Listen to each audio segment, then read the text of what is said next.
Now, we live in a world where everyone, with very few exceptions, believes that governments have to fund science. And the argument is very simple. Science is a public good.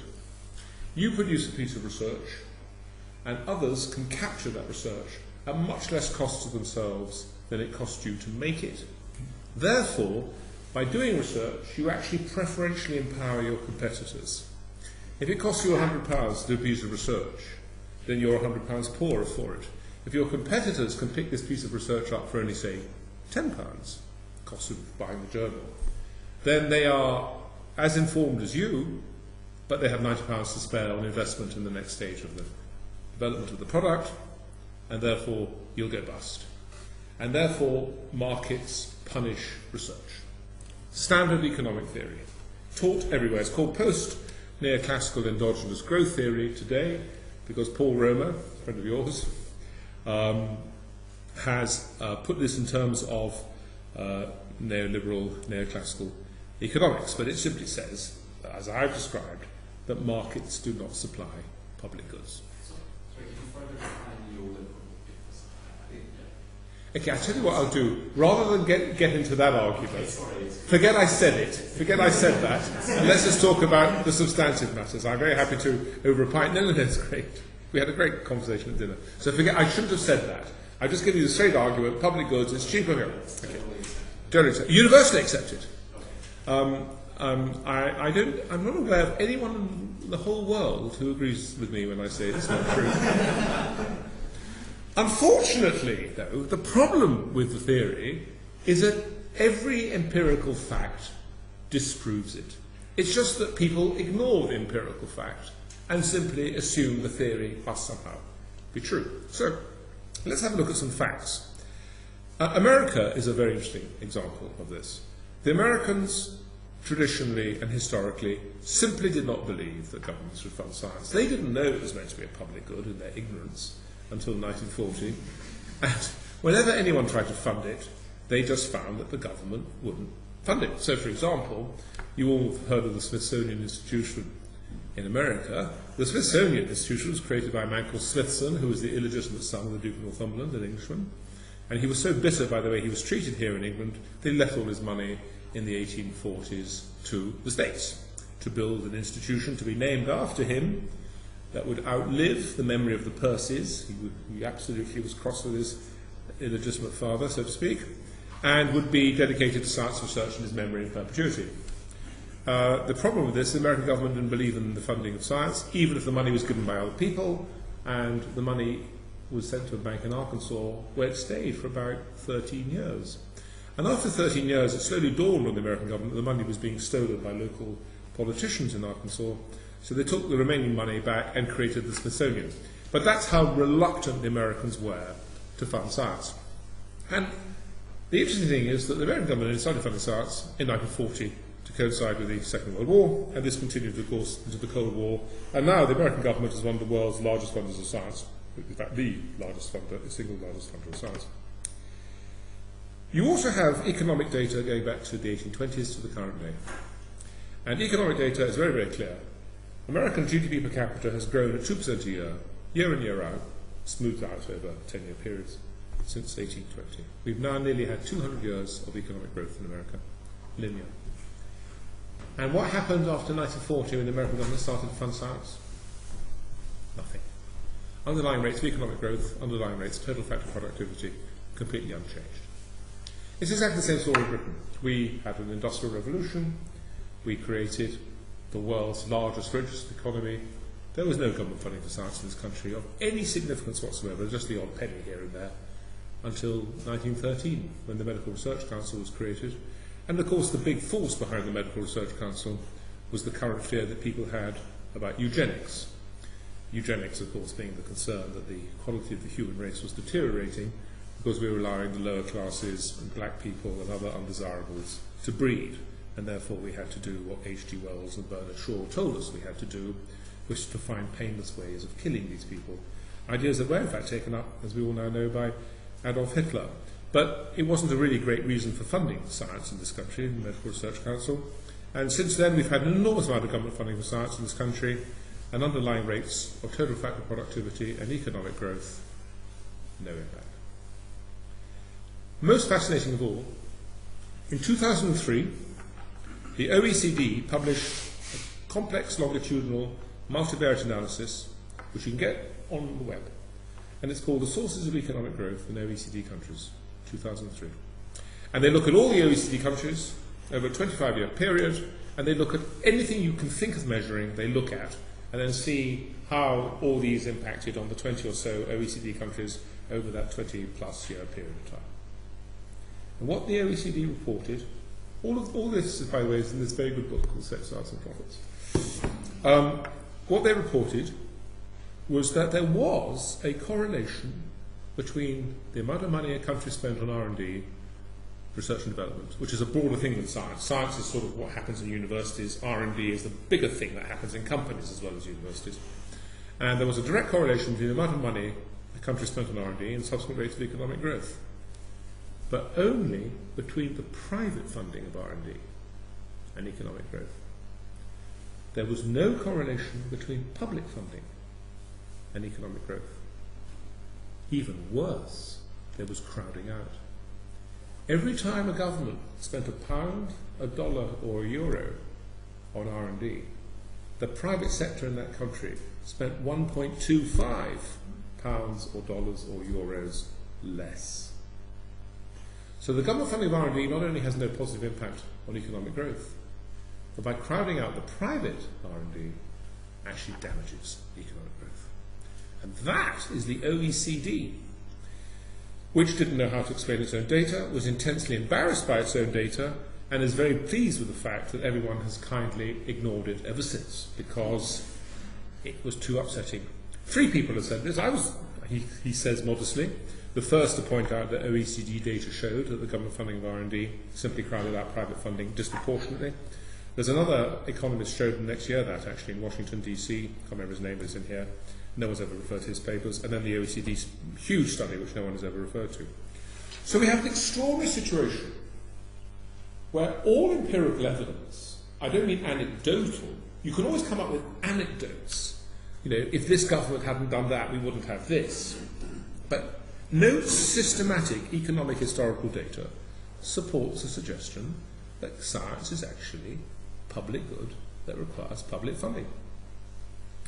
And if you look at America until 1940, it had become the richest country in the world by 1890, which is 50 years before, and had invented things like the aeroplane and Edison and all the stuff that, you know, the Americans are famous for. By 1940, as I said, they've been the richest country in the world for 50 years, i.e. the most technologically advanced country in the world for 50 years, without government funding of science.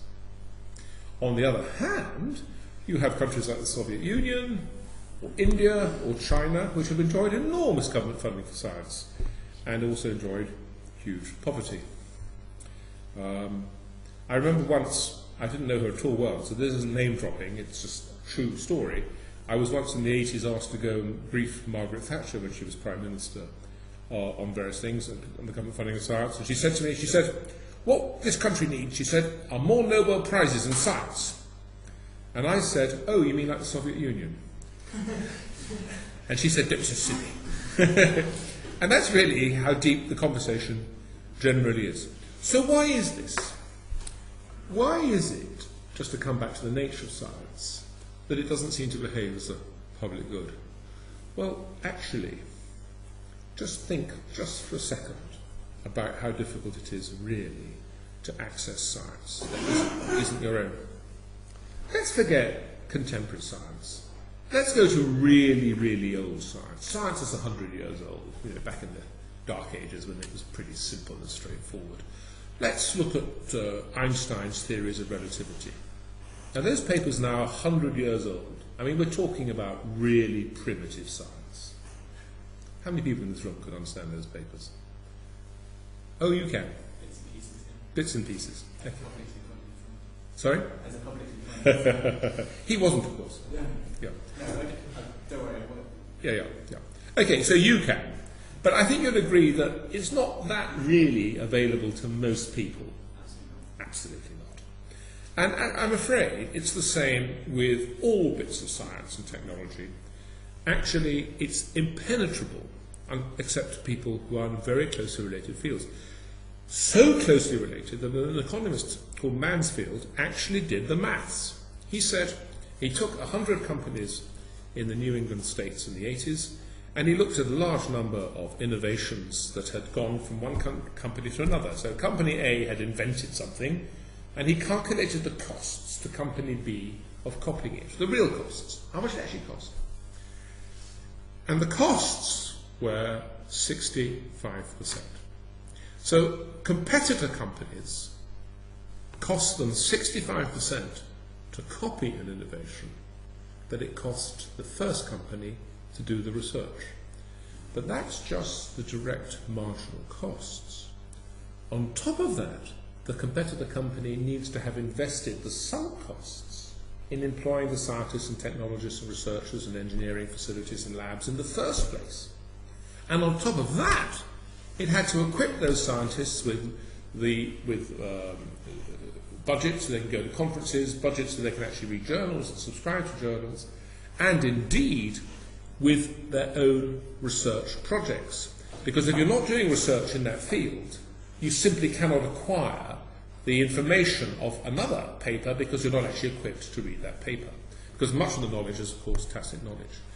Add the direct marginal cost of acquiring an innovation from a competitor company, which is mainly the tacit knowledge of just rediscovering with your own hands, literally how it works, to the sunk costs of employing the scientists in the first place and the research projects they have to do so they can understand the field, and the cost of copying, not surprisingly, work out as 100%, because that's the equilibrium position you'd expect actually in an economy.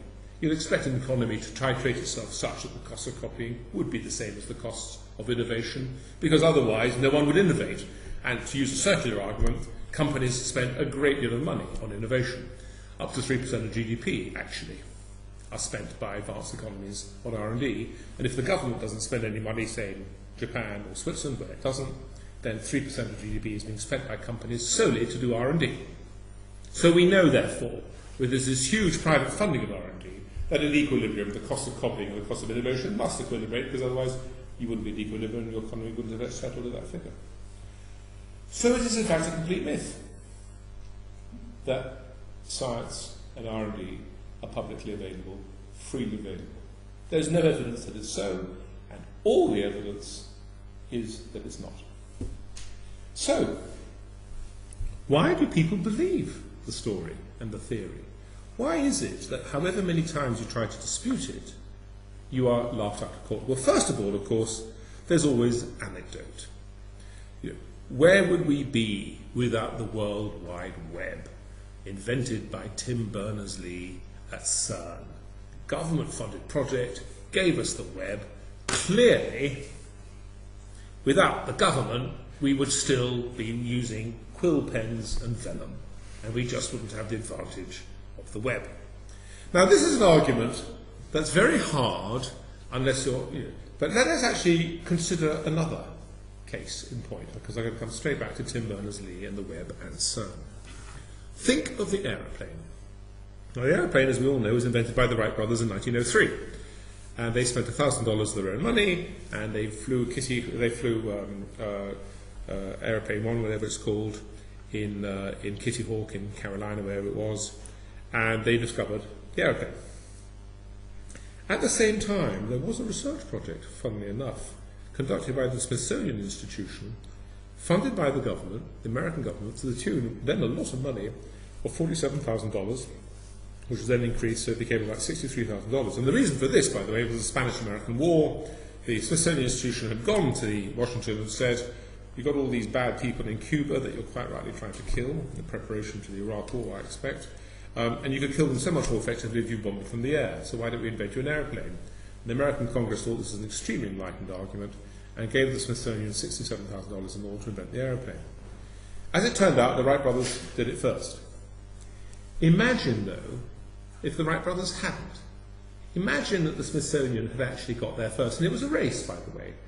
The Smithsonian may never have flown an aeroplane, because every time they tried to fly it crashed, but you could imagine that they might have flown an aeroplane. They weren't stupid. We'd all go around saying, well, but for the American government, we'd all still be in horses and buggies. Only the beneficent and genius of the American government has given us the aeroplane. Where would we be without the American government? But we have actually the experiment because we know the Wright brothers got there first. But no one ever goes around saying the one thing we mustn't do is governments fund science because that crowds out the Wright brothers. For some reason that argument is never legitimate. And so the Wright brothers inventing the aeroplane independently of the state is somehow discounted as a historical accident. But when Tim Berners-Lee at CERN does it, oh well, we wouldn't be without it. Just to come back to CERN and Tim Berners-Lee, it is absolutely true that he made a fantastic observation. He came up with a very nice algorithm, but the reason he did it was what was then called, we don't use this language anymore, what we then called distributed computer, or distributing computing, was a technology whose time was undoubtedly coming. And the bigger the activities you were engaged in, such as CERN, the more likely you were eventually to make the breakthrough that you needed for distributed computing. What you have to do is ask yourself, CERN is an exceptionally expensive project, costing billions, and you have to work out, and it's a complicated equation that can be done, what would have happened if we hadn't funded CERN? That money would have been back in the economy, so there'd have been productive use of that economy, because we know that only privately funded R&D actually translates into economic growth. And therefore you would have to assume that Berners-Lee would have actually been employed by Unilever or ICI and would have made his discovery in a related but similar, if slightly technically different context. What happens with history on the government funding of science is totally anecdotal. All of American productivity and creativity before 1940 was produced by the private sector. No one ever says, it's extraordinary, thank God the private sector produces all this R&D. But since 1940, governments have moved into R&D, displaced the private sector for R&D. Underlying rates of economic growth have not increased. Underlying rates of total activity productivity have not increased. But obviously discoveries have been made. And everyone says, well, without the government it wouldn't have been made. It's a non sequitur. And that is the text. And that is the context, because people assume that science is a public good. And what this shows is the devastating power of ideas. And people are very, very bad at handling ideas. You tell people that science is a public good, and whatever the evidence is, it's a public good, as always. And therefore, and that is what you're up against when you're dealing with science. So, I could go on and on and on a lot, but rather than, I'm very happy to take questions and let that be the format for continuing, let me just say the following things. There is no systematic quantitative evidence looking at national performance and national budgets for science or R&D that the government funding of R&D does anything other than displace the private funding of R&D. There is no evidence that the public funding of R&D stimulates economic growth. There is a wealth of evidence that under the laissez-faire regime of America before 1940, or the laissez-faire regime in Britain before 1913, when we created an entire industrial revolution without a penny of government funding, that the private sector can provide more than it needs in terms of R&D. The idea, however, is extremely pervasive. No one believes this, though, in the case of, say, law. Everyone knows that the person who represents himself in court, or herself in court, has a fool for a lawyer. Everyone knows that. Only fools represent themselves in court. The law is a public good. There's nothing to stop you going to the college library here and reading the All England law reports. It's a public good. You can read these books and become just as good as any other lawyer. Like hell. And that's what science is like. It's an impenetrable, complex field, only open to those very closely related fields after vast years of training, and even for them, it costs as much to make a copy as to make an innovation. Even amongst the cognoscenti, the cost of copying add up to the cost of innovation. It's just not a public good. It's not a private good, and that's the problem.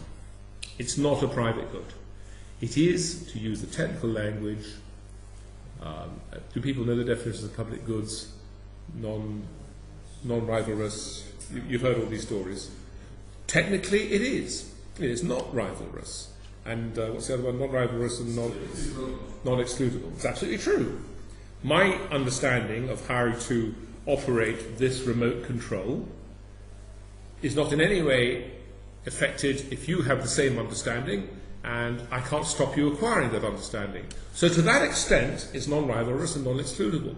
But in practice, it may potentially be non-rivalrous, but actually to access it costs as much as to have produced it in the first place, and so it behaves as a private good in practice. And in this book, I came up with a new concept.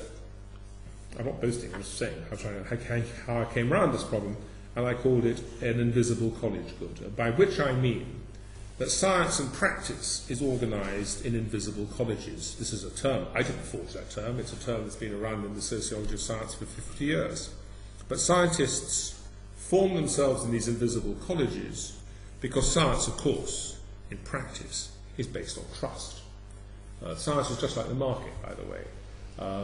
If you want to, why do scientists publish? Why do scientists publish? I mean, if publishing is meant to be so bad, why do you do it? Well, you publish actually because you want credibility and all the things that come from being rewarded for what you've done, including patents, by the way, have to be published. Everyone understands they have to be published. So scientists are publishing all the time, but in fact, the peers that review them, they have to know them personally. The reality is, you can't review a paper of someone you don't actually know if you believe what they're saying. If it's someone like, if you had a paper written by someone called Madoff, your instinct is that he's telling you an untruth, and that you would refuse the paper, even though it says, I've cured cancer. You'd think, I wonder if that's really true. But if a paper is written by someone called Albert Einstein and says, actually, space-time continuous bends in this particular way, you think, well, it's probably knows what he's talking about. And actually, that's what peer review in science is all about. It's structures based on trust by which people who know each other personally or by reputation can foster grants and publications and all the rest of it. They're called invisible colleges, and they're completely separate from each other. Physicists talk to each other, biochemists talk to each other, they have nothing in common. And that's why I call it invisible college. And within the invisible college, science is indeed non-rivalrous, non-excludable, but the costs of accessing the non-rivalrous and non-excludable things are as high as discovering them. And by the time you have first mover advantage, the person who makes the discovery first has a monopoly on that discovery until finally the competitors get there, shows that in fact the innovator has enough time to exploit his or her discovery before the competition gets there. But when the competition does get there and does copy, which they do eventually, it's a jolly good thing. The last thing you want is a series of monopolists. Science is almost perfect in the way it works. The inventor has a monopoly. This monopoly encourages him or her to exploit the discovery profitably. But with time, the monopoly is lost because the innately non-rivalrous and non-excludable nature of science means that eventually the competitors catch up, although it costs them a lot of money to get there. And when they do catch up, you're no longer in a monopoly, and the society therefore benefits from the non-monopolistic nature of the science. And the time scales seem to work almost perfectly. If you really wanted proof of the existence of God, it's the perfect nature by which knowledge is distributed in a free market. Because only God could have got it just so perfectly right. Thank you very much.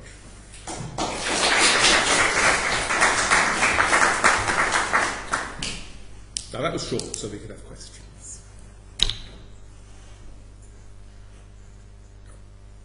Any questions? Yeah, yeah.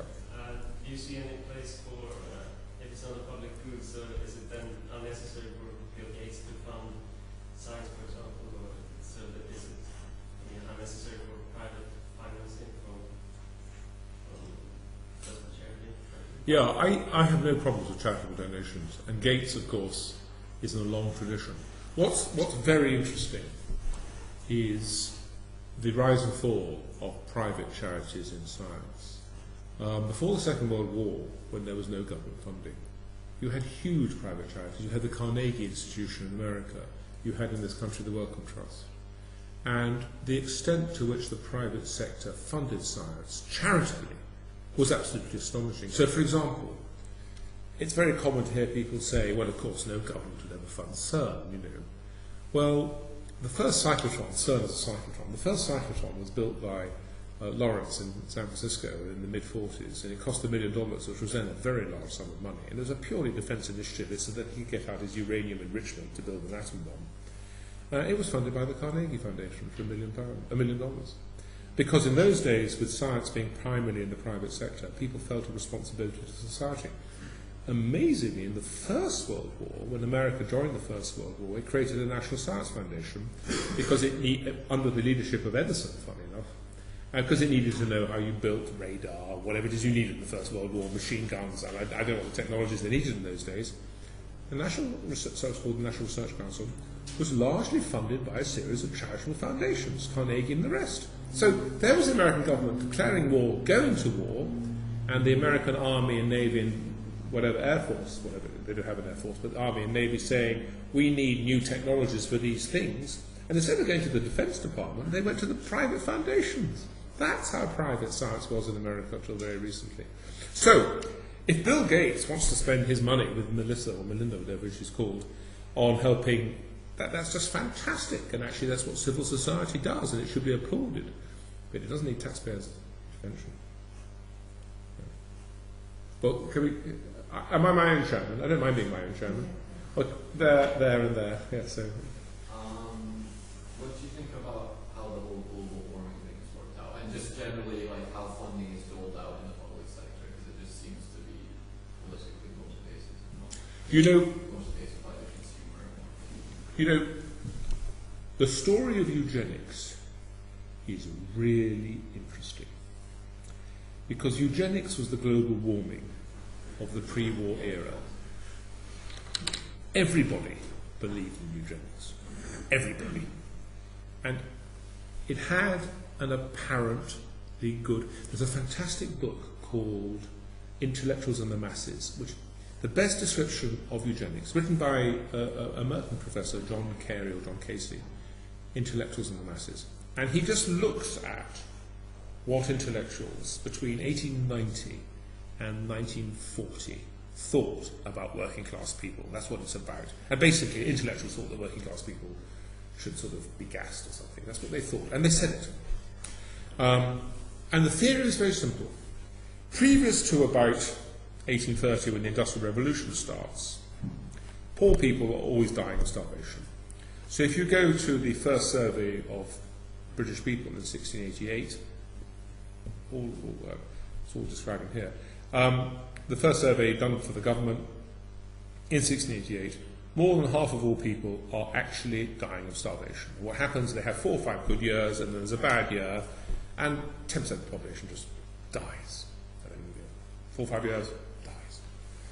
As the population is static. People are producing babies all the time, but the population is static. And then suddenly, bang, the population increases because the agricultural and industrial revolution allow all these people to live. And you're living in your nice Kensington suburb, surrounded by acres, and then suddenly there are all these working class people living in slums all around you, and they're clearly polluting the atmosphere, and something should be done about them, so they should be sort of removed. And you justify this because obviously, under natural selection, they're meant to have died, and it's only the artificial food of the agricultural industrial revolution that allows these deformed subhuman filth to breed and take away your nice vistas. So, the science is there, natural selection. The explanation is there, a shocking business of technology that feeds these people, and the consequences are obvious. There are all these frightful members of the working classes all over the place. Therefore, you have to do what H.G. Wells and Bernard Shaw and all the others said. You have to help natural selection on its way. And you have to put down the mentally defective and working class women and all the other problems of society. Universally believed, by the left especially. And the quotations, and they're in here, but they come out of Intellectuals and the Masses, are truly appalling. It is very hard to believe people like H.G. Wells saying, well, we have to exterminate the working classes, but it must be done kindly. And it's very hard to read these things. And of course, all that Adolf did was to take what was in the zeitgeist and just put it into practice. Now, I look at global warming. I genuinely don't know, is the answer. I don't know if anyone really knows. The science is there, the greenhouse effect. It could well be true, just as natural selection is true to some extent. But whether feeding the poor actually reduces the quality of the genome, I suspect, is not true. But there seems to be this huge millennial need that people have, that there's some catastrophe that's imminent that can only be resolved by collective scientific effort. It was eugenics, it's now global warming. If you read Skeptical Environmentalists by Bjorn Lomborg and books like that, he shows pretty clearly that contrary to the paradigm, it's the rich countries that have least pollution and the poor countries that have most pollution. But of course, CO2 still is the traditional paradigm because, of course, rich countries produce CO2. What I do know is that no one really knows. I mean, everyone knows that temperatures have been stationary since the year 2000. What makes me think it's all rubbish is the selective data that's put out. Everyone knows that the Arctic ice cap is shrinking. Everyone knows this because we're told on a daily basis. No one is told that the Antarctic ice cap is expanding. No one tells you this. So when you give selective information, one has a very strong suspicion. And the trouble with scientists is this, and again I went into that in this book because scientists are very interesting people. It's a myth that scientists are Popperians. The Popperian myth is that scientists put theories up and then spend all their time trying to disprove their theories because all they're interested in is truth. They are not falsifiers. Scientists are verifiers. They're advocates. They have a belief which they form for all sorts of complicated reasons, like, for example, the belief that the Earth was not at the centre of the universe, but the Sun was the centre of the universe, the Copernicus story that we all know about. It didn't come about because Copernicus had actually better observations than Tycho Brahe. It came about because Copernicus felt that God liked things elegant. And all these epicycles, which you have to have, all these funny epicycles, if you have the Earth at the centre of the universe, they just didn't look pretty to Copernicus. But if you have the Sun in the centre, they're just sweeping around in these lovely circles, Kepler later told us they were ellipses, it just looked better. And he just felt intuitively that God, understanding interior design, and would have had it that way. And so what happens is that although the observations that Tycho Brahe made were actually better than he... So ultimately science comes down to these intuitive beliefs of how you think the world really is, and you set out to verify your beliefs. And science can progress only by this way, actually. I mean, I'll give you another example. The fascinating argument over the age of the Earth in the 19th century. In the 19th century, there were those who followed the geologists who pointed out that the rate of sedimentary rock production and all the fossils in the rocks and all the rest of it meant that the Earth must be millions and millions and millions and millions and millions of years old. However, there was another group of geologists who measured the temperature of the Earth, and it's quite hot down there, and they worked out the rate of cooling, and worked out that even if the Earth had started off at the temperature of the Sun, it could only be about 5 or 6 million years old, because it would have cooled completely otherwise. So you have two groups of scientists in the 19th century. No one ever tells you these stories because science is always presented as a sort of simple progress. But in the 19th century there was this real division of two groups of geologists. The Earth cooling geologists who proved, and they had proved by the way, that the Earth couldn't be more than 5 or 6 million years old, and the sedimentary geologists who proved that the Earth had to be hundreds of millions of years old. And the way they resolved this problem was they went to different societies and talked to different groups of people because they couldn't bear each other's company, because they couldn't understand how to proceed.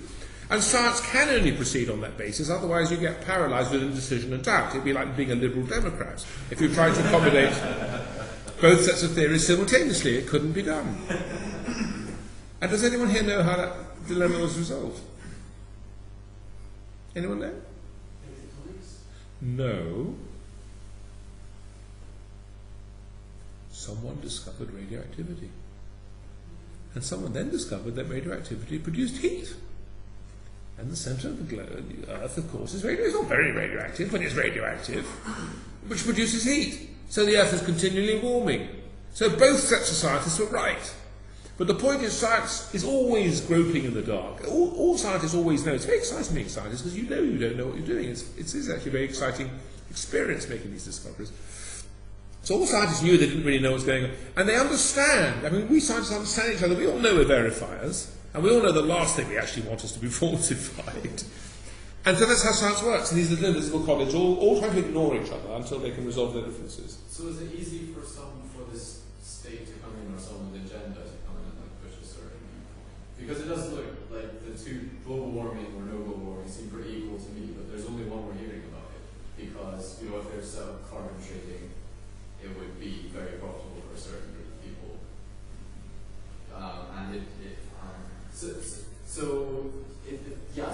Basically, I just think the state is dangerous for scientists because it pushes certain agendas. Yeah, the scientists push it. I think there's a very important human force out there. People feel a very strong need to signal to each other that they're good people. And different societies have different ways of doing this. So, in medieval times, people went to church and burned each other as a way of showing that they were good people, because they believed in the doctrines of our Saviour. In the 19th century, people showed they were good people by being socialists. That meant that you were a good person. You didn't actually have to do anything like actually give your money away or anything like that, but you had to say you were a socialist. And that meant that you were a good person. Unfortunately, that one sort of doesn't work very well anymore. And I think there's a real need for people to find something that they can put as a badge. George W. Bush went around with a lapel, didn't he? I'm a torturer. That's how he showed he was a good person, because by his torture he was saving the American people from Al-Qaeda outrages. So people they want to signal literally that they're good people. And I think global warming fulfills a very important need. I'm a really good person. I'm worried about the globe. And the fact that facts might interfere with it really can be ignored. So scientists have understood this, and all that scientists are interested in, because we are hugely selfish people, is our own reputation. Am I going to win a Nobel Prize? Am I going to be a fellow of the Royal Society? Am I going to get the Regis Chair of Physics at Christchurch?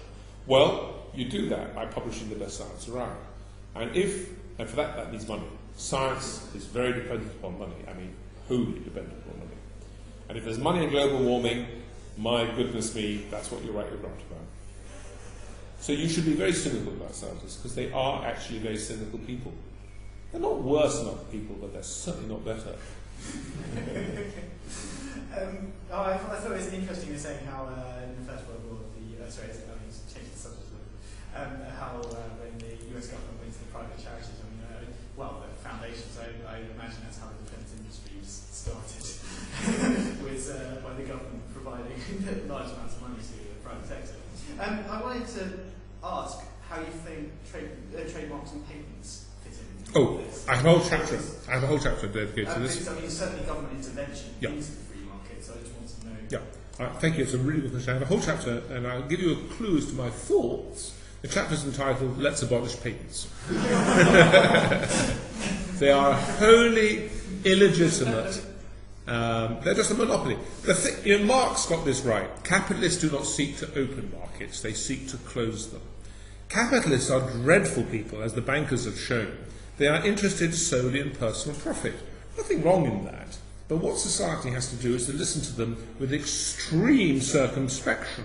Now, what capitalists say about patents or patents, no one knows how you pronounce that word, is this.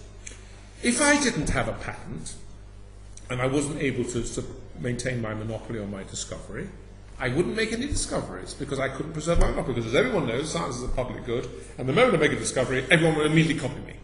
Well, we know that science isn't a public good, actually. And let me tell you a story before I explain my theories. A very interesting story. In 1903, the Wright brothers created Flyer 1, and they went buzzing around the place in Flyer 1. Flyer 1, at some point, became redundant and was put in a museum.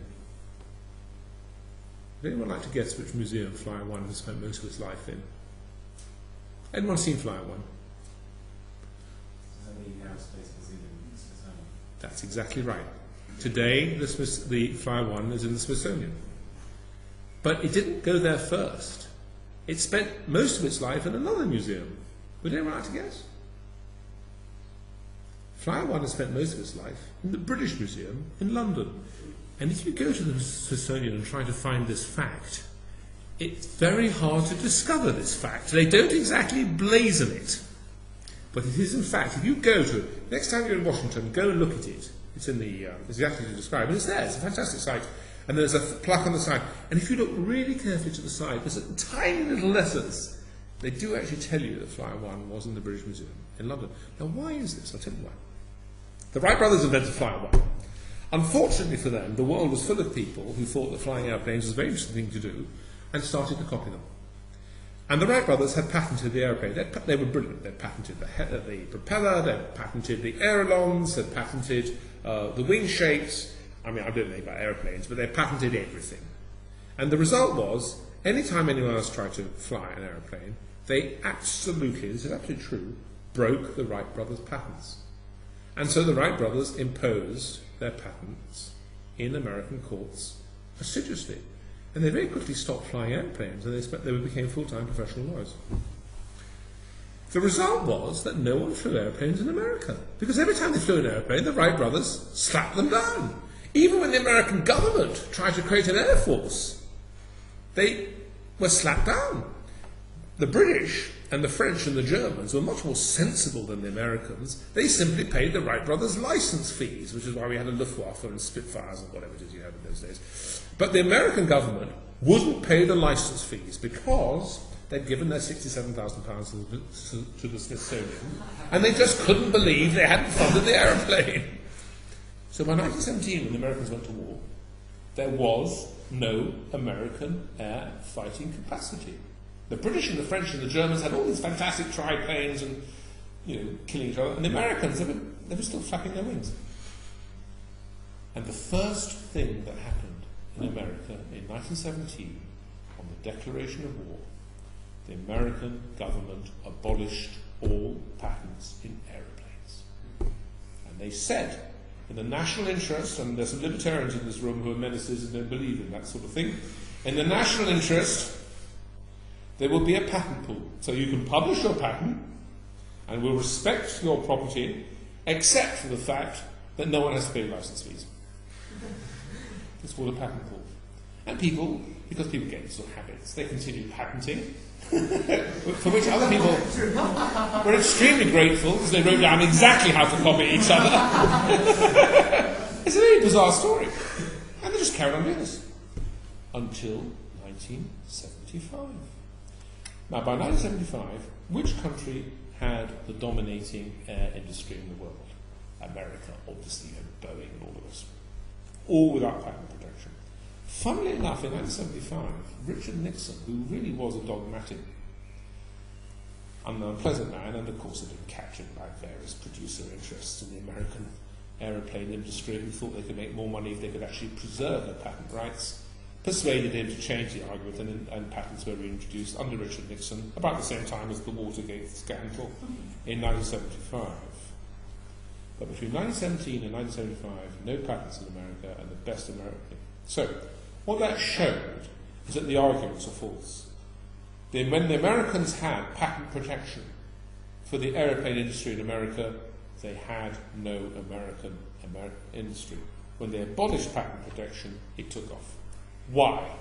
Patents are a totally illegitimate piece of property rights. They're based on the analogy, of course, of material property rights, which, of course, are the only way you can preserve investment in physical capital. Ideas, however, are non-excludable and non-rivalrous, actually. So there is actually an innate conflict. This is non-rivalrous and non-excludable. Giving a man or woman property rights in it is natural. It goes with, it's rivalrous and excludable. It goes with the innate nature of the object. Ideas are not, so actually patents conflict with that. But it's actually based on a false economic idea. And the false economic idea is that you won't invest in ideas unless you can preserve the monopoly. Because actually the converse is true. If you can preserve your ideas in the monopoly in the patent, then actually you have a monopoly. And there's no incentive on your part to do any more research because you have a monopoly. And there's no incentive on anyone else's part to do research because they can't break your monopoly because you've got it. So patents are designed. Why do people lobby for patents? They lobby for patents because they're trying to keep the competition away. The whole point of patents is to stop the field from developing. You've made a discovery, you don't want anyone else to make it. You want to stop the field from growing, the way the Wright brothers did. There's no empirical evidence at all that patents help. And it didn't go down the round. Imagine, just think about the argument. Look, without patent protection, I won't do R&D. Great, go do R&D. Someone else will do R&D and take your industry away from you. Oh, well, you might do R&D then, mightn't you? There is huge evidence that the greatest single cause of R&D is competition. The more competitive the industry, the more R&D people do. And the evidence is overwhelming. I mean, every study shows the more competitive an industry, the more people there are in an industry competing for the market, the more R&D they do. So patents should be utterly abolished. They are wicked and evil because bankers, as we all know, and people of their ilk, including ministers in Parliament with their expenses, they're all just out for themselves, and they'll say and do anything it takes to personally profit themselves. Patents are a fake. I'm talking about the difference between the government crowding out private spending. Yeah. Do you think that there might be an argument in saying that the investment by the public sector and private sector are more qualitatively different things? So, I mean, I couldn't imagine sort of any company doing the necessary, funding the necessary research in number theory to get to a point where sort of, 100 years after the subject really taken off. So where you can have an LSA encryption and all those sorts of things. That's a very good argument, and there's and it might have been true, but I mean, innately, you could have a world in which government funded only the purest of science, like number theory or astronomy, say. Why should British Leyland invest in radio telescopes? Therefore, let the government fund the pure science that the market would otherwise neglect. The trouble with that argument is that it's not true empirically. First of all, it's been shown by a succession of economists that there's a direct correlation between the amount of money a company spends on pure science and its subsequent rate of profit making. And pure science, which is pursued solely for its own sake, without any thought of profit, turns out to be the most profitable investment a company can make.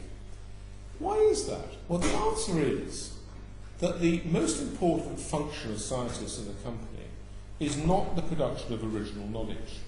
Actually, no company, however big, is anything other than a tiny bit player on the whole global stage, and is never going to make the majority of discoveries it needs to make for itself, however hard it tries, because many discoveries come from left field anyway, and so number theory turns out unexpectedly to be very important if you're trying to make car tires in Alaska, and there's no way the car tire manufacturer knows that in advance.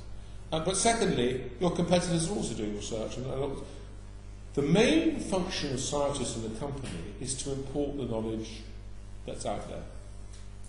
And you're a manufacturer making car tires in Alaska, and you discover suddenly that number theory is telling you actually how to do it.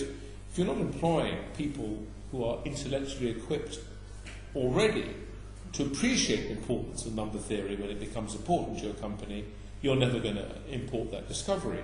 And you'll never make that unless you're actually employing pretty theoretical physicists or scientists or mathematicians in the first place.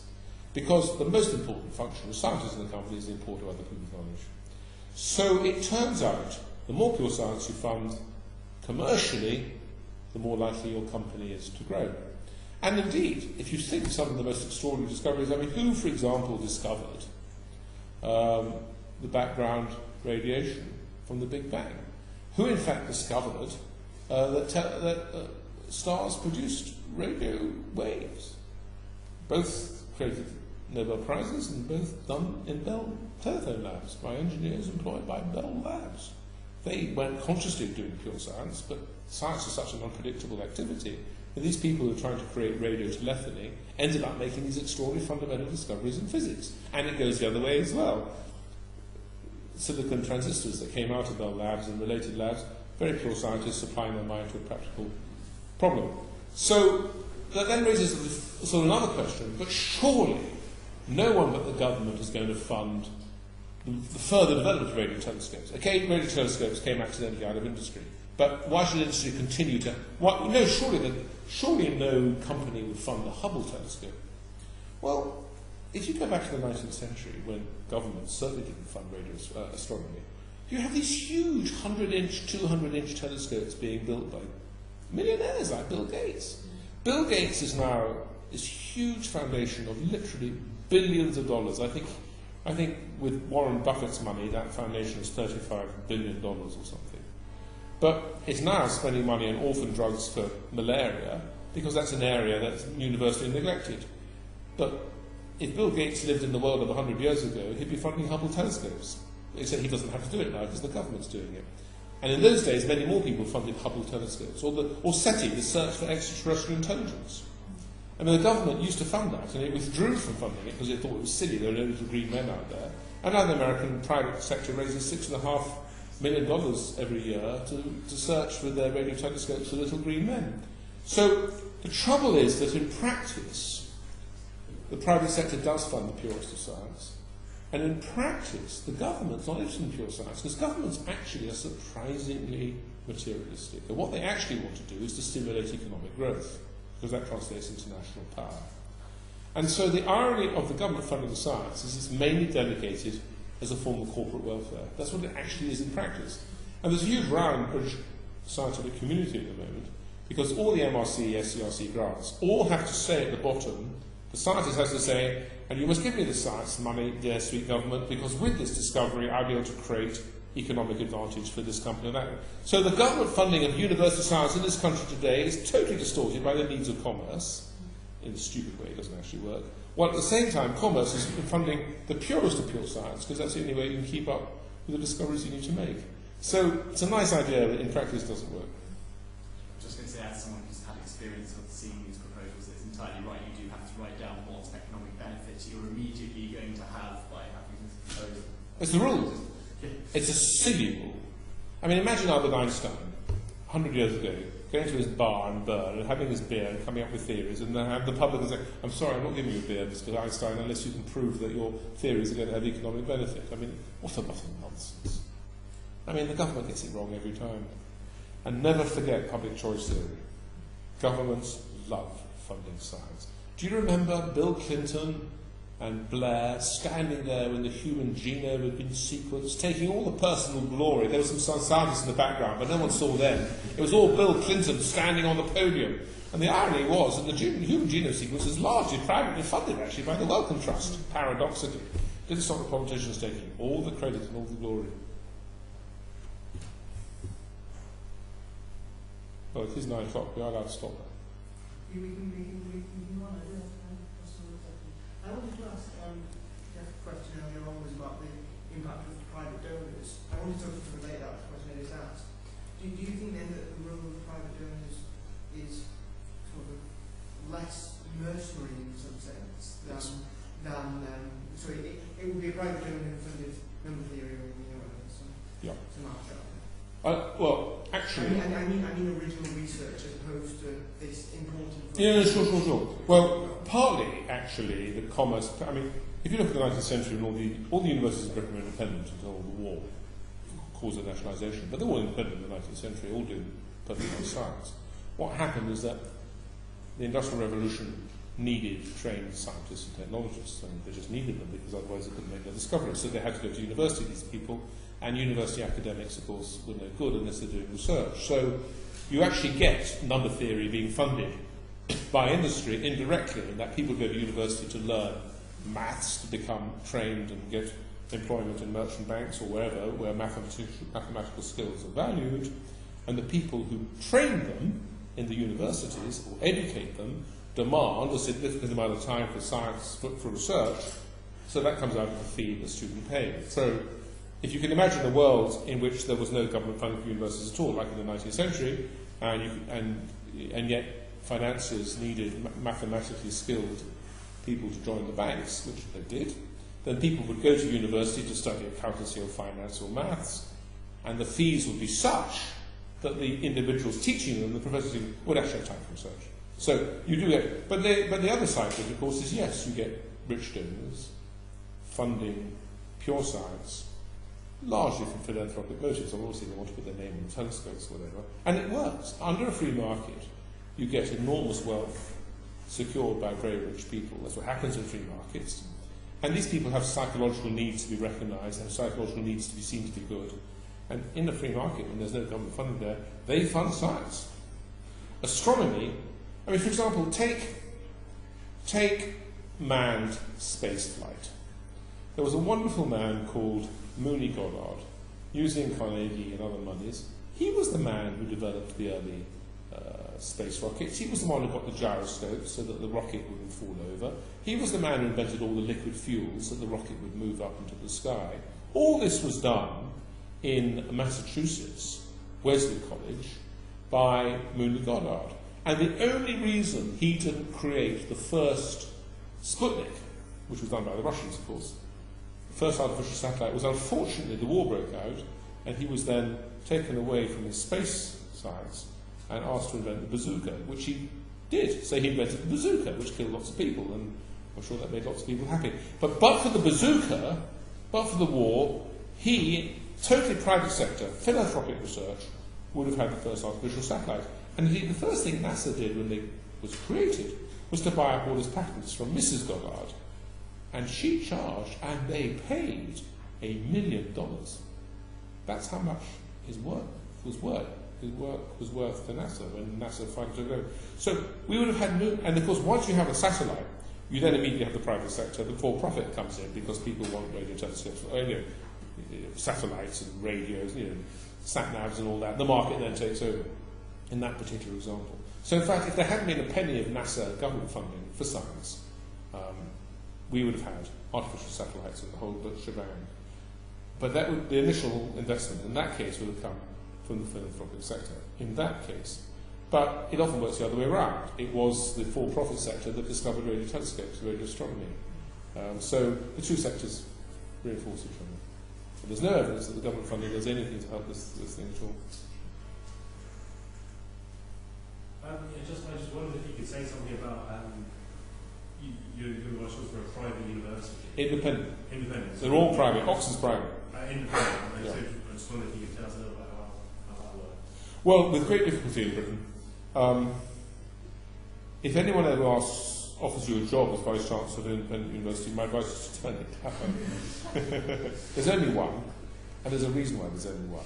And we're very small. We only have 1,000 students. I mean, we're the size of Christchurch. I don't know the students around Christchurch, but... Okay, well, Christchurch and St John's together, and that's my university. So we're very, very small.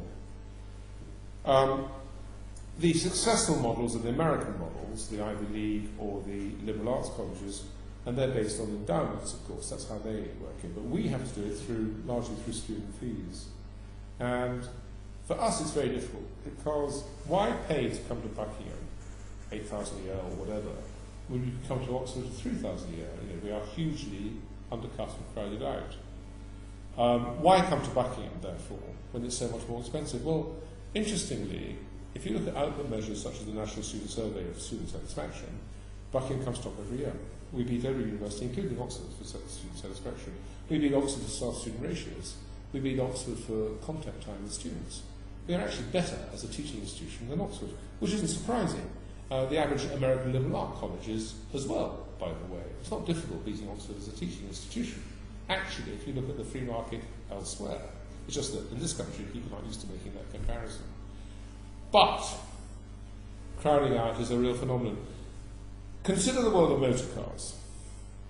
Imagine you lived in a world where every household got a free car from the government every 5 years. Free. Taxes go up, of course, to pay for your free cars. But every 5 years, a free car arrives at your family's doorstep. Now, what would happen to the for-profit car manufacture sector? It would go in decline. The government factories are supplying free cars. Who's going to go buy a second or third car? Obviously, some people would. But the private sector would be hugely reduced in size. Even more interestingly, the quality of cars would collapse. If you're paying your own money for a car, it's got to be a damn good car. But if you're getting a free car from the government every 5 years, you put up with the Trabant because it's free, and you think, well, thank God it's free, what else do you expect, the wheels are square, but at least it's free. And so crowding out is a very real phenomenon that people buy into because it's like MPs' expenses, it's like bankers' bonuses. Free cars, or free science, or whatever, feeds into an aspect of human greed that's not very difficult to understand. And it's the same with universities. Buckingham's a better university. If you're a student, Buckingham's a better university than any other university. There is no question Oxford and Cambridge are fantastic. So, absolutely better than Oxford and Cambridge. We're certainly equivalent in experience. But we're certainly miles better than the average, university, I'm not going to name any, I'll get sued. But the others are free. And so, why come to Buckingham? Well, 60% of our students come from abroad, which actually is great. It makes them a very global atmosphere. But not everyone wants to go to university where 60% of students are not British. Well, actually, more than 60% are not British, because home actually means European as well. So we're like the LSE. Vast majority of our students come from abroad. We're in a small little country town. We haven't got the downs we need. So running Buckingham is very, very difficult. But we've been growing successfully in the last few years, actually because the National Student Survey. And that's why we're succeeding. But crowding out is a real phenomenon. And it's very interesting that we're the only independent university in Britain. I'm sure there's no market for another one. It's quite funny. I've seen your example of cars happen in Egypt, where there's state-subsidised cars and there's tariffs on foreign cars. I never knew that. Yeah. I invented that idea. Yeah, well, I've seen it actually happen. It's actually a horrible experience. And one of my friends was in one of those cars and the wheels fell off. So, Thank you for that. Yeah, Thank you for that. Took a long time to invent that one. I was just going to say that as fees for university do go up, then you're going to have an easier time, because there will be less of a crowding out effect. If fees go up to 7,000 and it's and Buckingham is 8,000, then Is that why you're lobbying? Is it a self-interested motive? The catch is certainly removed, of course. Well, I feel very angry about what the government's done to universities. When I was at Cambridge, I got very, very cross with what the research assessment exercise did to people like me. I don't talk about that now because that's a specialised thing, but if I was the Vice Chancellor of the University of Oxford, I'd be very cross if I couldn't charge the fee the market would bear. I don't mind the government saying to the Vice Chancellor of the University of Oxford, look mate, you can charge the fee the market will bear as long as no one is excluded for lack of money. You're a pretty middle-class university at Oxford. I know you all think that you're members of the oppressed working class and that you're all the daughters of mine workers, but actually, many of you are not, in fact. You've just forgotten this. Many of you are the sons and daughters of bankers, strangely. I think that the government has a very important role to play in universities these days. I don't think it did before 1914, but the world has moved on. And I think the government has a very serious role in universities to support what the Americans would call needs-blind admissions. And I think no one should be refused a place at Oxford if they are intellectually equipped and they pass exams and all the rest of it. They should not be denied a place for lack of money. That would be a horror. And while we live in the world in which we live, I can appreciate the government has a responsibility to meet that need. But that doesn't mean that you can't charge at Oxford 20,000 a year, or whatever it is Harvard's charging, because you'll find an astonishing number of people can pay that. And those who can't, of course, should then be supported by the government, because it's giving you all this money anyway. But on the other hand, those who can afford the fees shouldn't be getting what they currently are, this huge government subsidy, because it's not fair.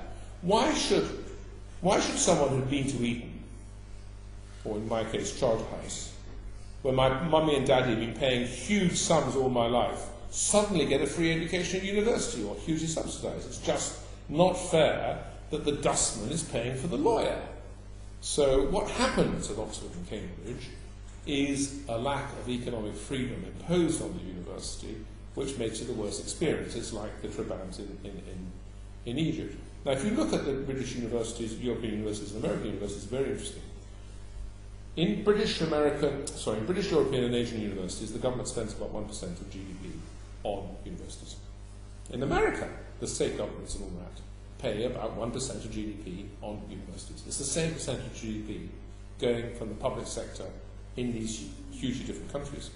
The difference is there's no crowding out in America, and another 1% of GDP comes in privately, various mechanisms. Whereas in this country, it's illegal.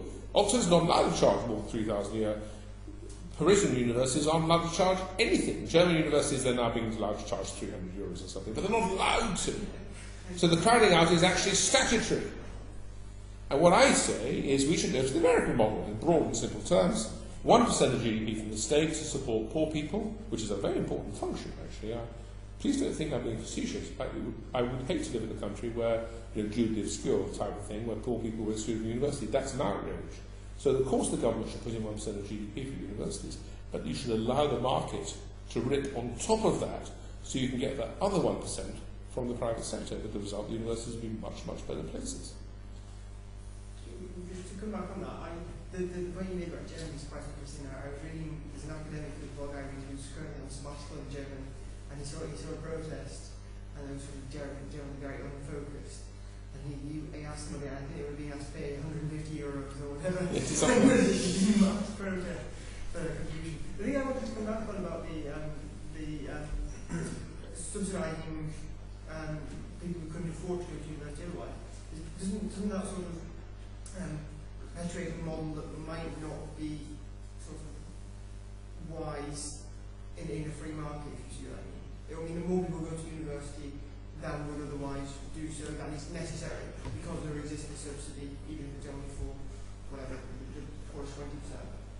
That's a very fair question. I think the point, sorry, but the point that I get is that sort of the traditional degree structure isn't necessarily the best one, but any government funding has to cater to it.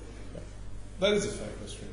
I have absolutely no doubt at all that the economic benefits of universities are currently hugely overblown. I have no doubt that most people could leave school at 18 and go to the workplace and equip themselves with whatever skills they need, and the economic damage would be zero. In fact, it could even go the other way. I'm sure universities often teach economically damaging ideas, such as you don't get up till midday, and you only need to do 2 essays a week, and you're a victim. So, so I'm sure universities. The trouble is, and therefore, I have no doubt that in an equilibrium, the numbers of people going to university we could get away with many fewer people going to university, and the damage would be trivial. And the universities could revert to being largely what they used to be, which is professional training schools for priests in the case of Oxford and Cambridge, doctors in the case of the Inns of medical schools in London, Inns of Court could do law and all the rest of it.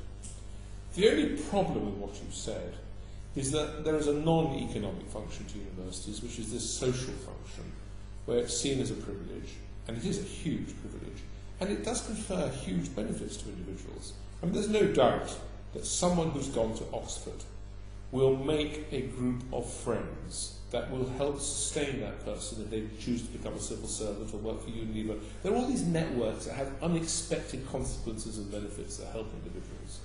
And so it really comes down to, do you want to live in a society where the state doesn't involve itself and where philanthropists might have been crowded out because of the wars and punished everyone, and therefore it is genuinely unfair? On the other hand, it's economically efficient. Or are you prepared to put up with greater economic efficiencies because actually it makes people feel that society is less unfair? And that's a value judgment which no one can resolve. The truth is that privately I'm on your side more than I have in a sense expressed. But I am also aware of, I'm pretty much an economic functionalist really. I'm very reluctant actually to interfere with free markets and things. But, in the final analysis, I remember when I trained in medicine first, and I decided I really wanted to be a biochemist, and I ached to be a chemist. I was desperate to be a biochemist. I really wanted to do science. I ached to do science. And the MRC had these research grants, by which you can get an MRC training fellowship and do an MSc, but to do a PhD. And I was very great. Now, there's no question that before the MRC did that, the Wellcome Trust used to. There were, I think it has just crowded out the private sector. But one would hate a Druidly obscure world is a difficult world. And if you can afford it with a social justice. So I don't know the answer to your question. I understand your question. I think it's a very legitimate question. But there is a social justice, and none of us really believes in social justice, except that we hate people being unhappy unnecessarily. So I don't know the answer to the question. Well, I know you hate anecdotes, so you're not going anecdote. My mother came from a pretty poor background in Yorkshire, but she went to Imperial College with a grant from a private institution. So if you're good enough and you're needed in the workplace, then someone will pay you through university. That's what I think. It's better than stealing money to give to people. You mean stealing money through the taxes? Yeah. Basically. Well, the trouble. Another point with that is that under loose monetary fiscal policy, you end up having credit expansion, which feeds into student tuition fees, and the Fed expands credit all of a sudden. Harvard's like $30,000 a year. It's the same with houses, same with any kind of debt. Easy credit, will just charge whatever they can afford to pay on interest only. mean, that's another problem, I guess. So, Everything you said is absolutely valid. There's no question that what you say is right. There's no question what you say is right. The only problem is that people do feel the social justice argument very acutely. I mean, it's difficult one to get over politically, but I mean, if you're coming from a kind of practical and theoretical. Yeah, I agree with you, actually, basically. Yeah. But I'd be careful, in my job, I mean, I would be careful publicly. I mean, I believe that Buckingham should be an independent university. I mean, but it would be difficult for me in my job, not because I'm a dishonest man, but to say that all universities should be funded only by those who can afford the fees. Yeah, I mean, at work I got to go through a whole week of global warming activism, so Well, within limits. We don't believe in censorship. It's just that we do live in a society. That's all. That's all. And there are societal norms. I mean, I would have been very loath to really come out as an atheist 500 years ago. Not so much because I was worried about Luther chopping my head off, but because it would be so offensive. So it's more a matter of good manners. I think what I'm trying to say is good manners, which is a subtle and a slightly easy way of getting out of things. But good manners dictate that you subscribe to certain beliefs, and good manners are a form of game theory, really, which we all understand each other. So I think that's what I'm saying is good manners demand that you wouldn't want someone to be deprived of a place of education if the private sector somehow failed them and the government had the money. I think that's what I'm saying. It's a weak argument, and I know it.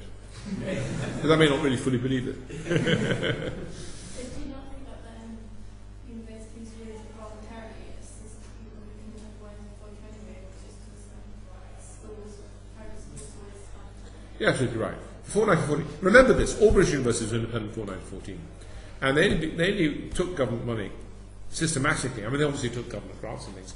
But they took the UGC, now the HEFC, because in 1919 the British universities were bankrupt. And it wasn't their fault, they didn't ask to go bankrupt. They went bankrupt because people often forget this, between 1815 and 1914, which is a 100-year time, the value of the pound went up. We had deflation for 100 years. And so everyone invested in fixed interest vehicles like consols, which paid 3%, because there was no inflation. That was a real 3%. And everyone had fixed interest. And then suddenly, between 1914 and 1918, huge inflation for obvious reasons, and the pound in 1918 is only worth a quarter of what it was in 1914. But everyone still invested in fixed vehicles. And so the universities just lost all their endowment income. Everyone thinks that Harvard invented the concept of endowment income. British universities had a huge endowment income before 1914, especially Oxford and Cambridge. And it just evaporated. By 1919, further inflation had continued to erode. The other huge source of income for the universities, of course, before 1914, was fees. But there were no fees. Only boys used to go to universities in a significant number in those days, only middle-class boys, and they were all on the Western Front being shot. And so the universities lost their free income and lost their endowment income, and they were literally trading insolvently. Universities tell all sorts of lies about how poor they are, but in 1919 they were genuinely bankrupt. It wasn't untrue, it was genuine. And so they went to the government and they said, unless you give us money, there will be no universities in Britain in 1920. And that included Oxford and Cambridge. And so the government had to give them money. But before then, they had extremely elaborate bursary programs, there were county scholarships, there was a whole raft of voluntary mechanisms through voluntary associations, as well as statutory organisations like county councils, to ensure that poor people were not deprived. And when people like Thomas Hardy wrote novels like Jude the Obscure, thousands of people said, oh my God, that's terrible, and then wrote a cheque to Christchurch so that wouldn't... And so the answer to your question is yes, it worked very well. And there was no... What's interesting is there was no social clamour in England before 1914 for poor people to go to university, because that need was being met. Complicated, of course, because universities in those days demanded Latin and stuff, and the state schools didn't necessarily teach it.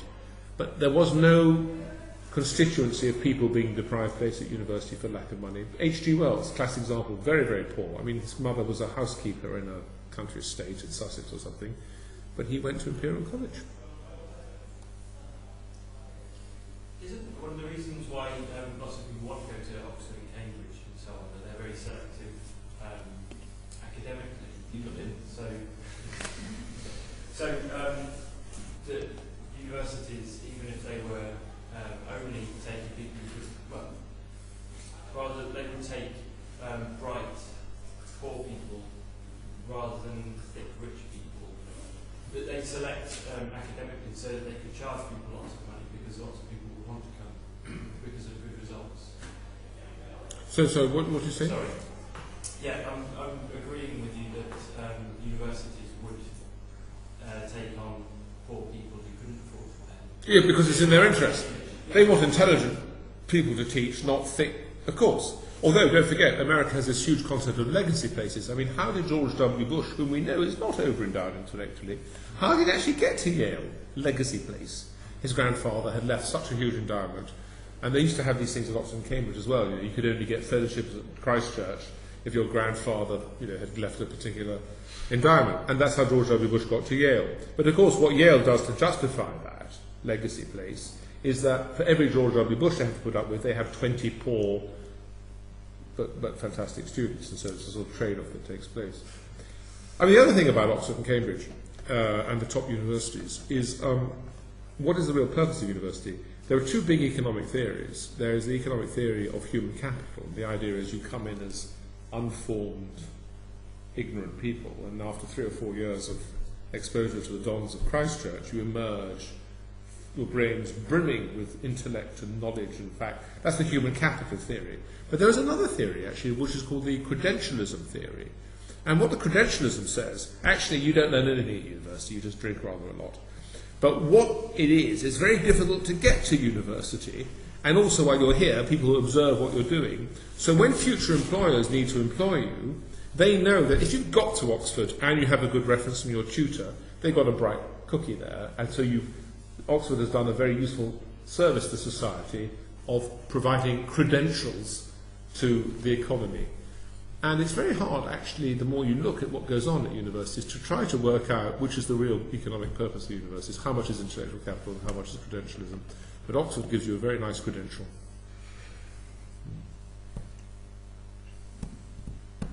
I think it gives a good credential because if you've been to Oxford, you can claim to be in the class of people that have gone for you, that have actually made good on the promise that the institution gave you.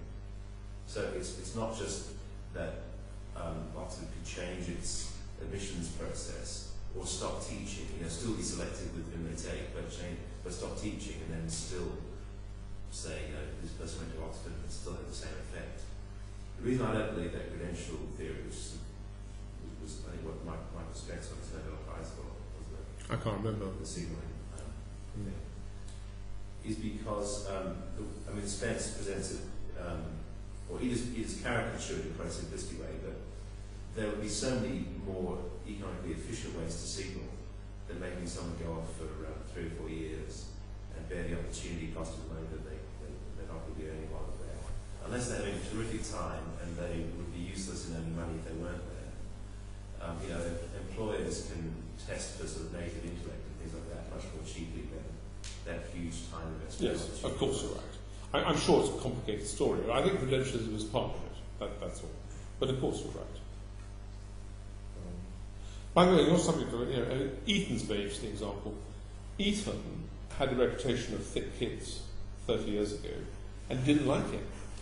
And Eton has consciously remoulded itself as a school for very, very intelligent children who get the top A-level grades. And I have lots of friends whose children who went to Eton and who, to their horror, Eton isn't taking their children. And they're mortified by this. But Eton has reinvented itself as an academically elite school and is finding the money to pay for people who can't afford to go, by the way. And it illustrates the point very well how the market actually adjusts the ultimate currency. And for a school like Eton, the ultimate currency isn't money. Money's too impenetrable. The ultimate currency is intellectual cachet. And the reinvention of Eton, when I was at school, Eton was an institution that we all slightly felt sorry for because it was when I was at school, it was Winchester that people looked up to. But it's amazing how that's changed. So it confirms your point very well.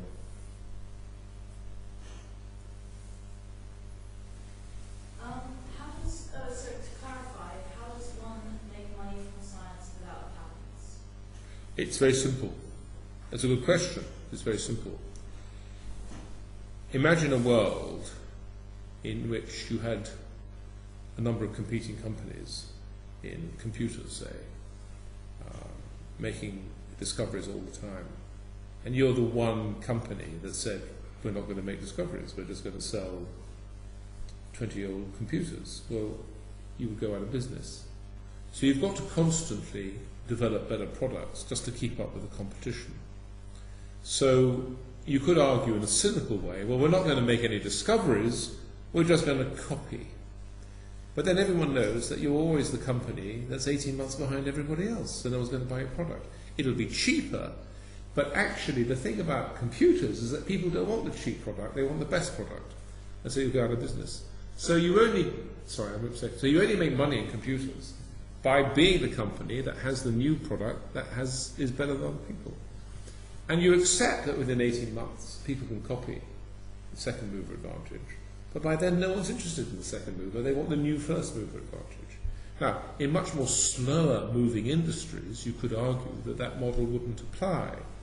But then if that's the case, why do you need to do R&D anyway? The only exception is pharmaceuticals. The cost of copying a drug compared to the cost of manufacture are tiny. Because the vast bulk of the cost of a new drug are regulatory costs. So it's very easy to show, because it just happens to be true, that you can develop new drugs for a few £1 million, which is neither here nor there. But once you've made your discovery, you can spend up to $1 billion on regulation. You have to show it's safe, and rightly so, you could argue. The result is that once you finish that process, a competitor could copy you for only a few $1 million. Well, that's not fair. But it's not fair because it's the government that created the regulation. So even a libertarian can accept patents in the pharmaceutical industry because it's government regulation, which not all libertarians accept, but many libertarians accept there are some areas where government regulation is permissible. One of them is drugs, I can see you don't. But one of them is drugs. And if you accept the government regulation is legitimate in drugs, then you can accept government patents. And by the way, the empirical evidence is good.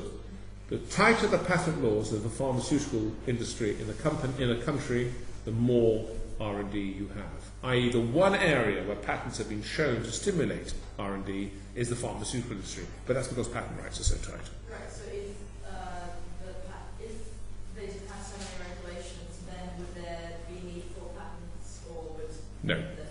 No. Wouldn't you say that they're going to have to somehow signal that their product is safe? They're going to have to go through some tests. Maybe it won't be the same as whatever the FDA or nice or whatever requirement. But so once that initial capital expenditure has gone in and it's proven to be safe, there still exists the cheap copying option.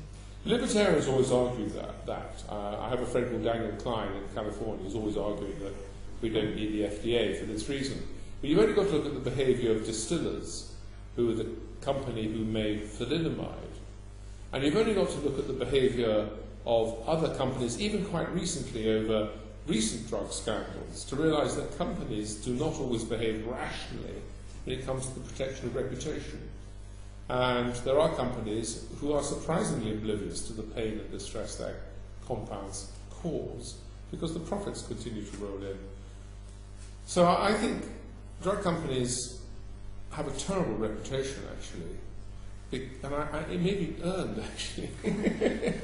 Nasty people run drug companies, it seems, and do nasty things. So you could argue that if there had been no regulation at all in the first place, then there would be a different philosophy and different culture. But the history of the drug industry, I mean, the Wellcome Trust, he was a swine. I mean, he left all his money in the Wellcome Trust, but he sold magic potions all his life. I don't know, I am a libertarian, I really am a libertarian, because I'm at Buckingham, which is a tough place to be. But I also know that the pharmaceutical industry is an oligopoly. There are very few players. They all have monopoly power, really, and they all behave very badly. So I don't know what I believe, really.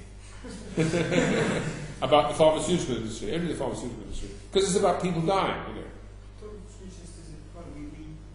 We mentioned thalidomide. We had David Friedman speak a few times ago. He's a great guy. He's exactly that example. And he said, if you were an FDA regulator, are you seriously going to, rationally weigh the probabilities of the number of people dying or so, when you know that you might get might approve thalidomide, and then lots of people dying of defects and all those sorts of things. So there's a massive unseen political cost to regulation. Yes, but that's about to go because technology is coming to our rescue, because there's this whole new science, very exciting science, of personalised medicine. I don't know if you've heard about this, but what happens is that if you have a drug, here's a drug, and actually 99% of people, it really works very well. But every now and then there's someone who dies, and that means you can't sell the drug. But if you could work out genetically who can't take the drug, so that 1% of people don't take the drug, then the other 99% can take the drug, and moreover, they can take it in a much higher dose than you would otherwise have, because you're not. And so the technology may come to our rescue on this one, and therefore the regulatory and health and safety needs may actually be hugely reduced, because one of the real problems is the very large numbers of people you have to test on to catch the odd person who's going to die. And ultimately it comes to, I have no doubt at all that just as we knew in the scandals of the car manufacturing industry of the 80s and 70s, that the car companies were making a very rational calculation of, if they made a Ford Edsel, whatever it was called, the one that they knew would kill people, they worked out how much are we going to be sued and how much would it cost to remodel the car and relaunch it, and they reckoned we'll lose 30 lives a year, we'll lose that much in court costs, we'll put the Edsel on the road. And when that calculation came out, I'm talking anecdotally now, maybe I got the facts wrong, but I think what happened was when the calculation came out, the first court case was so determined that calculation would not persist that they charged something like $900 million, and so they changed the equation. And I don't think one should ever underestimate the self-centeredness of companies, actually. I used to be naive about companies. I've become much more cynical about them. They are about making money. But you have to put a cost in your life. That's what I do for a job, basically. You can't just, because otherwise, you build your whole planet out of titanium and inside. So it's not a matter of principle, it's just a matter of price. Yeah, you're quite right, but the company will get away with a lower price, and I think we should raise the price for companies. But of course you have to put a price on life, of course you're right. I don't know the detail about that case, but it sounds fraudulent if they knew it was risky and they didn't say it was risky when they sold it. Of course it's fraudulent. Then, that's a law that already exists. It would be. But all cars are risky, aren't they? And they know that they all have different degrees of risk, don't they? I just want to make a comment. You told us 3 times tonight that you're a libertarian, and it reminds me of Margaret Thatcher in our paraphrase. She said something a bit like this, that being a libertarian is a bit like being a lady. If you have to tell people, you're not. Well, let me tell you what I think. I think that there should, instead of 40% of GDP going to taxes, I think it should be 10%.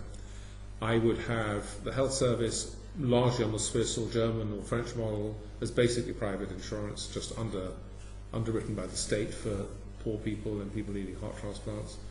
I would have education revert to a pre-1891 situation, was basically left to the market. I'd have the universities left to the market.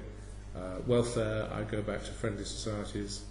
I really am a libertarian. It's just that we also live in a society, an Oakshottian society, and the dinner, when we had dinner, I was so startled by the extreme libertarianism of the person behind you that it forced me to say that I wasn't a libertarian to the extent that he was a libertarian, where he would allow all 6 million people on the globe to die if property rights had to be protected. I mean, Well, I'm not sure about that. Well, how many millions? How many millions? It depends. Why would they be dying? We were talking about it, right? The point is, you really are libertarian to an extent that I believe in very low taxes and a minimal state, but you believe in property rights and nothing else, as far as I can work out.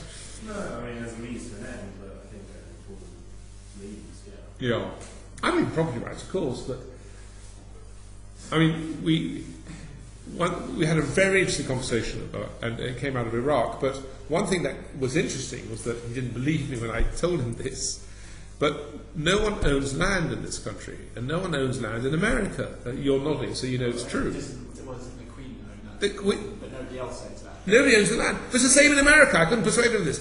You know, no country... Actually, in his defence, he did agree with you. All right. He's a nice boy. I like him very much. I was enjoying the argument. But the point is, one of the things that people don't get right about property rights, and you were trying to argue, we had a lovely dinner, by the way. If I'm bullying you, one of the things I was trying to get at you is that property rights are not the sacred, because actually, no nation, it's not just about the law, no nation allows people to claim the land as their own. Because in all nations, it's always the sovereign who owns the land. In America, it's Washington or the state government that owns the land. In this country, the Crown owns all the land. And freehold is simply the Crown respecting your rights to that land until such time as she changes her mind. Which is why the government has the right in law to put a road over your land and give you compulsory purchase in this country and eminent domain, we call it in America. And because he was arguing as a libertarian that if you have 1,000 people who live there and 1,000 people who live there, and they absolutely need a road between them, and there's a little man in the middle who owns a piece of land and keeping it like going through a canyon, and he's not going to sell his land, he argues, fine, he doesn't have to sell his land, even though the 1,000 people there are going to die of starvation, and the 1,000 people there are going to die of thirst, because the water, because the sacredness of the property rights overrules. And then I pointed out to him, and we had a lovely argument, that actually these property rights are simply the gift of the Queen, and she could just take them away tomorrow. It's more conducive to the invention of an aeroplane.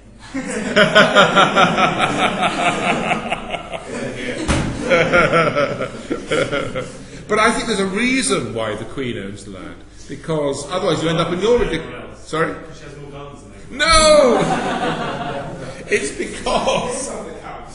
It's because property rights, although important, are only a means to a greater end. And I think the libertarians who are, and there are libertarians for whom property rights is the beginning of everything, because they build an entire philosophy based on property rights. So if you tell an untruth, then you're... But actually, property rights are a social convention, and no nation would ever allow individual property rights to overrule the needs of the collective. And nor would I. So to that extent, I'm not a libertarian. Are we done now?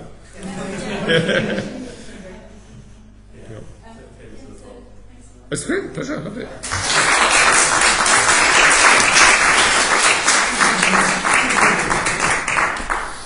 It's a fun read, by the way.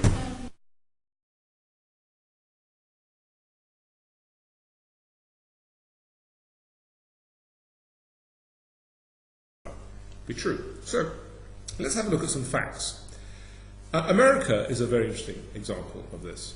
The Americans, traditionally and historically, simply did not believe that governments should fund science. They didn't know it was meant to be a public good in their ignorance until 1940. And whenever anyone tried to fund it, they just found that the government wouldn't fund it. So, for example, you all have heard of the Smithsonian Institution in America. The Smithsonian Institution was created by a man called Smithson, who was the illegitimate son of the Duke of Northumberland, an Englishman. And he was so bitter by the way he was treated here in England, that he left all his money in the 1840s to the States to build an institution to be named after him that would outlive the memory of the Percys.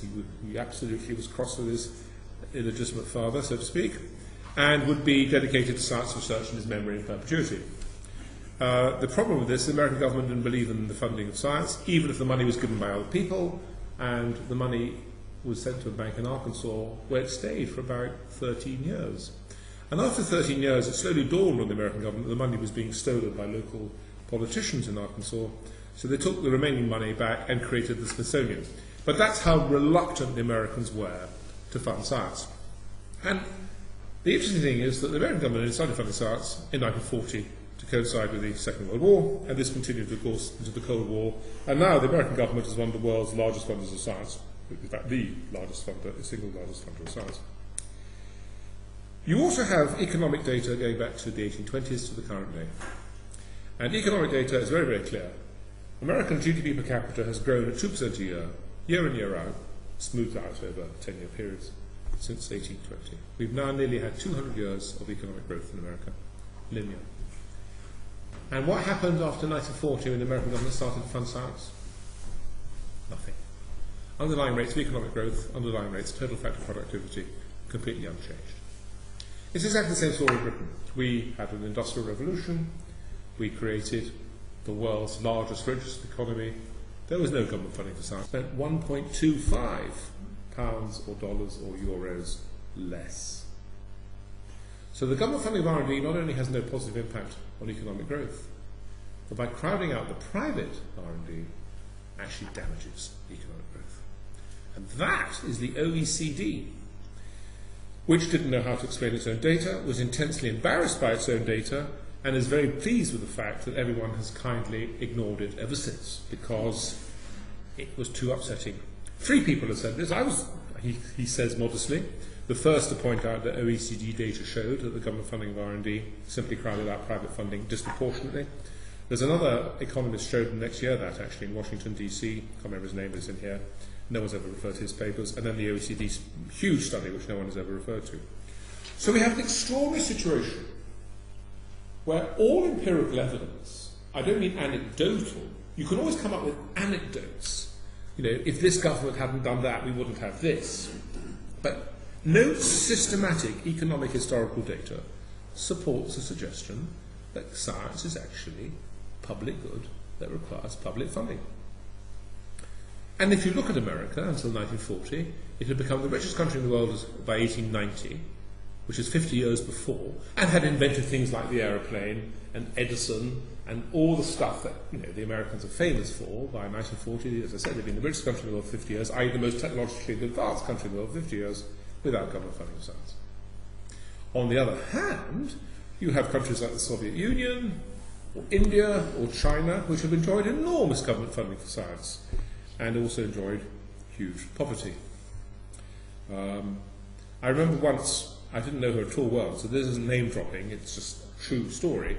I was once in the 80s asked to go and brief Margaret Thatcher when she was Prime Minister on various things, on the government funding of science, and she said to me, she said, what this country needs, she said, are more Nobel Prizes in science. And I said, oh, you mean like the Soviet Union? And she said, don't be so silly. And that's really how deep the conversation generally is. So why is this? Why is it, just to come back to the nature of science, that it doesn't seem to behave as a public good? Well, actually, just think, just for a second, about how difficult it is really to access science that isn't your own. Let's forget contemporary science. Let's go to really, really old science. Science is 100 years old, you know, back in the Dark Ages when it was pretty simple and straightforward. Let's look at Einstein's theories of relativity. Now, those papers now are 100 years old. I mean, we're talking about really primitive science. How many people in this room could understand those papers? Oh, you can. Bits and pieces. Yeah. Bits and pieces. Okay. Sorry? Sorry? As a public He wasn't, of course. Yeah. Yeah. No, don't worry. Yeah. Okay, so you can. But I think you'll agree that it's not that really available to most people. Absolutely not. And I'm afraid it's the same with all bits of science and technology. Actually, it's impenetrable, except to people who are in very closely related fields. So closely related that an economist called Mansfield actually did the maths. He said he took 100 companies in the New England states in the 80s, and he looked at a large number of innovations that had gone from one company to another. So company A had invented something, and he calculated the costs to company B of copying it, the real costs, how much it actually cost. And the costs were 65%. So competitor companies cost them 65% to copy an innovation that it cost the first company to do the research. But that's just the direct marginal costs. On top of that, the competitor company needs to have invested the sunk costs in employing the scientists and technologists and researchers and engineering facilities and labs in the first place.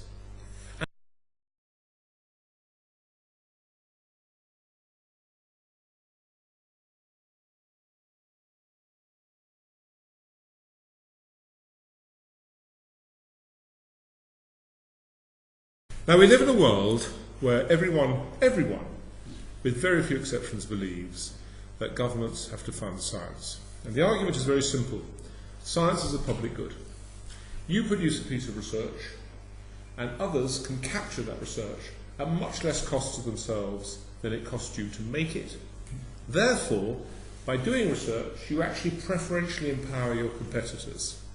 If it costs you £100 to do a piece of research, then you're £100 poorer for it. If your competitors can pick this piece of research up for only, say, £10, cost of buying the journal, then they are as informed as you, but they have £90 to spare on investment in the next stage of the development of the product, and therefore you'll go bust. And therefore markets punish research. Standard economic theory, taught everywhere. It's called post-neoclassical endogenous growth theory today, because Paul Romer, a friend of yours, has put this in terms of neoliberal, neoclassical economics. But it simply says, as I've described, that markets do not supply public goods. Sorry, can you further define neoliberal? Okay, I'll tell you what I'll do. Rather than get into that argument, forget I said it. Forget I said that. And let's just talk about the substantive matters. I'm very happy to, over a pint. No, it's great. We had a great conversation at dinner. So forget, I shouldn't have said that. I've just given you the straight argument. Public goods, it's cheaper here. Okay. Generally accepted. Universally accepted. I'm not aware of anyone in the whole world who agrees with me when I say it's not true. Unfortunately, though, the problem with the theory is that every empirical fact disproves it. It's just that people ignore the empirical fact and simply assume the theory must somehow in this country of any significance whatsoever, just the odd penny here and there, until 1913, when the Medical Research Council was created. And of course the big force behind the Medical Research Council was the current fear that people had about eugenics. Eugenics, of course, being the concern that the quality of the human race was deteriorating because we were allowing the lower classes and black people and other undesirables to breed, and therefore we had to do what H.G. Wells and Bernard Shaw told us we had to do, which is to find painless ways of killing these people. Ideas that were in fact taken up, as we all now know, by Adolf Hitler. But it wasn't a really great reason for funding science in this country, the Medical Research Council. And since then we've had an enormous amount of government funding for science in this country, and underlying rates of total factor productivity and economic growth, no impact. Most fascinating of all, in 2003, the OECD published a complex longitudinal multivariate analysis, which you can get on the web, and it's called The Sources of Economic Growth in OECD Countries, 2003.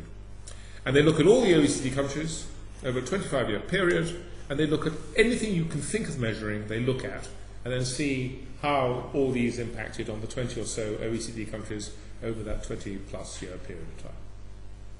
And what the OECD reported, all this, by the way, is in this very good book called Sex, Science and Profits. What they reported was that there was a correlation between the amount of money a country spent on R&D, research and development, which is a broader thing than science. Science is sort of what happens in universities. R&D is the bigger thing that happens in companies as well as universities. And there was a direct correlation between the amount of money a country spent on R&D and subsequent rates of economic growth. But only between the private funding of R&D and economic growth. There was no correlation between public funding and economic growth. Even worse, there was crowding out. Every time a government spent £1, $1, or €1 on R&D, the private sector in that country